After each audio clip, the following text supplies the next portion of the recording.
Wide Pictures presents Fantasy Football, the official anthem, performed by Picasso and Tahiti of Aquarius. Let's play some football! Yeah, it's going down. Let's go out to all my fantasy football heads out there. You know how we do it. That's right, man. We score them points, get them team members, man, and win that pot. I think mine's like $500 this year, baby. It's going down. Yeah, we all get together one time a year. Cheap bags of chips and lots of cold beer. Until we're done, no one will leave. Time to organize our fantasy league. Lots of laughs, lots of drafts. Last year's winner got the bask in the glory, but dog, it's a brand new season. Fantasy football is the reason. Lots of online games to see. We all chose Yahoo cause it's free. If it was up to me, I'd up the fee so the winner can split up more cash money. It's funny when you think about it, but a wise make us think about it. Believe me, we can't be without it. All my fantasy football people shout it. We love it, we need it, we really got to have it. Pick your defense and your kicker. This is a weekly habit. NFL, ESPN, and the wall side back screens. Direct TV, Sunday tickets, so you know just what it means. Yeah, let's fulfill your fantasy. Yeah, football league is just for me. Let's fulfill your fantasy. The football league is just for me. That's right, and it don't stop. You keep going. Football. Yeah, man, I love playing fantasy football, man, because I ain't got to get sweaty and hurt and get my neck broke. You know what I'm saying? I can sit at home in front of the computer, drink some beers, some pretzels, and kick it.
There was that Mickelson guy and that kid from Ireland. You're only That's making two right yourself there. look dumber by doing Well, this. thank God Tiger's back. I'm never going to forgive golf for making me learn all those golfers. All right, get your golf out of my face. It's time for the face-off. The Packers win again to go 12-0, and everyone's bored with their success, including Aaron Rodgers, who promises fans he'd kill himself by the end of the season. Said Rodgers, winning has lost its thrill and losing obviously is worse. Now my death is all that can give our season meaning. Love this move. The team's already rallying behind their quarterback, who's willing to blast himself into oblivion for the good of the game. Knowing Rodgers, he'll keep it classy. One shot to the temple from his dad's Army 45, half a glass of bourbon and a Bible on the table next to him, just like how Johnny Unitas went out. It doesn't matter how he does it. What's important is that he commits suicide and isn't around to ruin the season with his perfection. If Rodgers really cares about the game and his team, he'll find a way to take Favre with him. If either Favre or Rodgers dies, football gets better, just in different ways. Now some bad news for football fans. We have to talk about the New York Jets. The Jets announced today that Mark Sanchez has suffered an injury to his right pussy finger. Ooh, an injured pussy finger is the last thing you want if you're a sexy NFL quarterback living in New York City. He needs to rest that digit until he's absolutely sure it heals.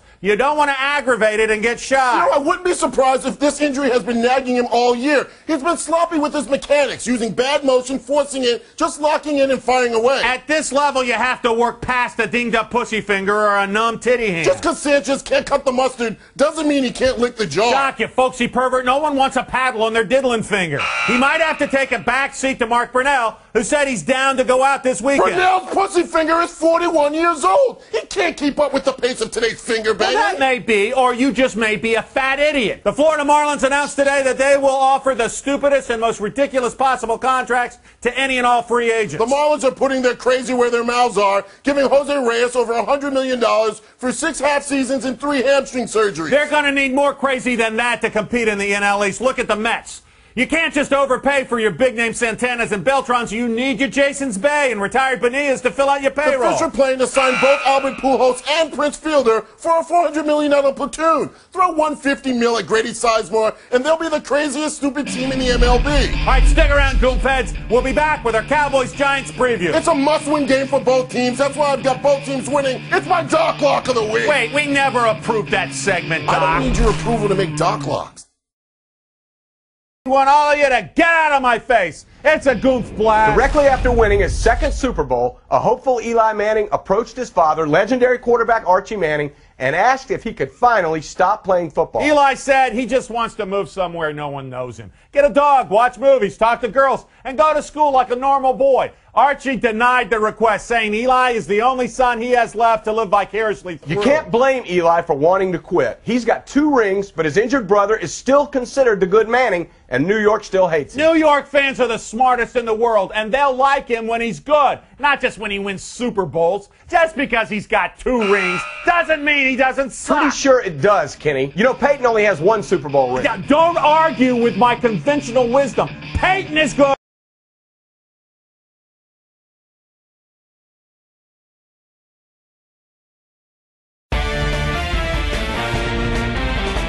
Speculation is over. Wisconsin resident and Packers fan Chris Lukowski has announced that he will return to drinking for another football season. Following his wife's off-season threat to leave him if he didn't get help, many expected Lukowski to give up drinking for good. But he held a press conference today to announce he's not done yet. The Packers are my life, and drinking is my life. I think I have another couple thousand beers left in me. Can Lukowski push through with another good season, or are his best drinking days behind him? If you're going to need something in the next 2 minutes, please grab it now, because you will be unable to find it once you have entered the steam room.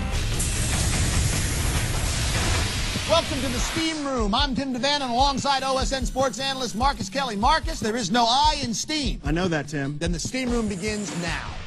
Marcus, no question in anybody's mind that Chris Lukowski is among the all-time greats of alcohol consumption. Absolutely What's right. he got left to prove? Well, quite simply nothing, Tim. The guy's done it all. Lost jobs, destroyed property, all in the name of Packers football. And his lifetime stats are incomparable. A .43 career-high blood alcohol content and 6 women punched. The man just flat out loves to drink. That's We've right. got some footage of him from the 2005 Packers victory. Let's take a look. Go back, go! Go back, go! Go back, go! I remember that game. He was a monster. That's right. He's really the last man standing from that incredible drinking class of 1974. Those were a great group of drinkers. Now, Lukowski never drank as much as Brian Pardville Yeah, in but one where's sitting, Pardville though. now? All He's right. in an AA meeting getting his 5-year sober chip. Lukowski's still sitting in front of his TV, drinking his weight in beer week after week. Can he keep up this high level of play? Of He's course a far he can. cry from the 97 Lukowski, who we all knew and loved, who celebrated the Packers Super Bowl victory by falling face first into his backyard barbecue and then being unable to remember why he had grill marks on his face the next Look, let day. me tell you, the man has got good form, and he's been drinking straight through the offseason. Just sure last about Thanksgiving, he awkwardly groped his son's 14-year-old girlfriend and then threatened to kill himself by jumping off the roof of their ranch house. It's time for the final sweat. I'm a little bit worried about you. Well, your concern is insulting. Very well. Chris Lukowski's time on this earth is limited. Who's the future of drinking?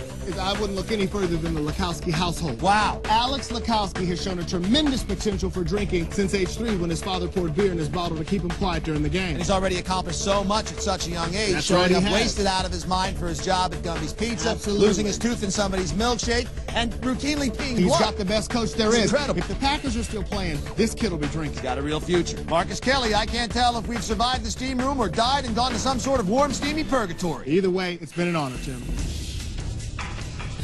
Thanks, guys. You will live forever in our steamy memories. Moving on, the Milwaukee Brewers Polish sausage has admitted to steroid use and sausage race fixing.